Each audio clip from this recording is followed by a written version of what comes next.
28শে October প্রধান বিচারপতি বাসভবনে যে হামলা হয়েছিল সেখানকার সিসিটিভি ফুটেজ এবং গণমাধ্যমের ভিডিও পর্যালোচনা করে আমাদের গোয়েন্দারা আলী হোসেন নামে একজন ব্যক্তিকে পায়, যিনি সেখানে সক্রিয়ভাবে অংশগ্রহণ করেছে এবং দলবল নিয়ে প্রধান বিচারপতি বাসভবনে হামলা করেছে। পরবর্তীতে গোয়েন্দারা আলী হোসেনের তথ্য যখন পর্যালোচনা করে তখন গোয়েন্দারা দেখতে পারে যে তিনি মূলত কুষ্টিয়া জেলার একটি বিরোধী দলের রাজনীতির সাথে সক্রিয়ভাবে তিনি সদস্য। একইভাবে তিনি ওই এলাকার মাদক ব্যবসার সাথে তিনি সংশ্লিষ্ট এবং তিনি ইতিপূর্বে বিভিন্ন অপরাধ কর্মের জন্য কারাভোগ করেছেন। প্রাথমিকভাবে যে বিষয়টি অনুমেয়, মূলত এই প্রধান বিচারপতির বাসভবনে হামলা 28 তারিখে নাশকতা বা সহিংসতা করার জন্য দুষ্কৃতিকারী হিসেবে একদল তাকে সেদিন ঢাকায় নিয়ে এসেছিল এবং তার মাধ্যমে এবং তার সাথে যারা অন্যান্য সহযোগী এসেছে তারা কিন্তু সম্মিলিতভাবে এই হামলা এবং নাশকতা করেছে। মূলত সে কিন্তু কোনো বড় রাজনীতি কোনো পদের অধিকারী না, বাট তাকে দুষ্কৃতিকারী বা সে বিভিন্ন সময় এলাকাতেও বিভিন্ন সহিংসতা বা নাশকতা সে করেছে এবং সে এলাকাতে মাদকাসক্ত বা মাদক কেনাবেচাতেও তার পরিচিতি রয়েছে। ইতিপূর্বে সে কারাভোগ করেছেন।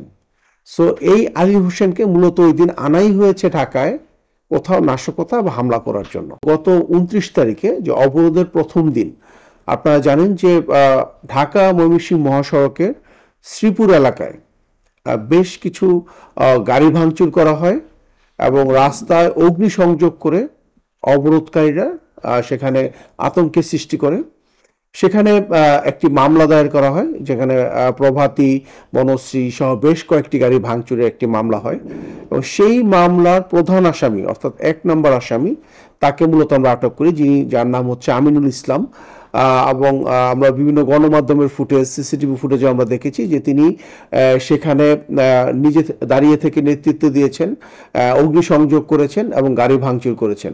একইভাবে গ্রেফতারকৃত আমিনুল, যাকে র্যাব 1 কর্তৃক গ্রেফতার করা হয়, গ্রেফতারকৃত আমিনুলের বিরুদ্ধে গার্মেন্টসে যে চলমান যে বিভিন্ন সহিংসতা চলমান ছিল সেখানে উস্কে দেয়া এবং এই গার্মেন্টসে বিভিন্ন সময় যে হামলা হয়েছে বা নাশকতা হয়েছে সেখানেও সক্রিয় অংশগ্রহণ করার বিভিন্ন তথ্য রয়েছে।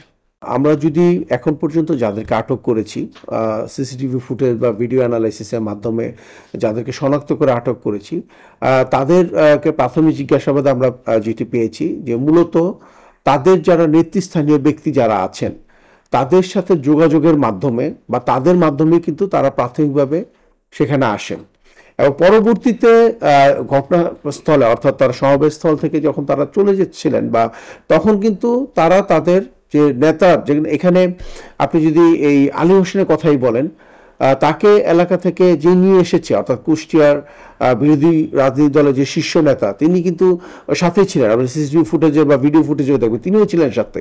তার পাশে থেকেই তারা কিন্তু সহিংসতা বা নাশকতা করেছে।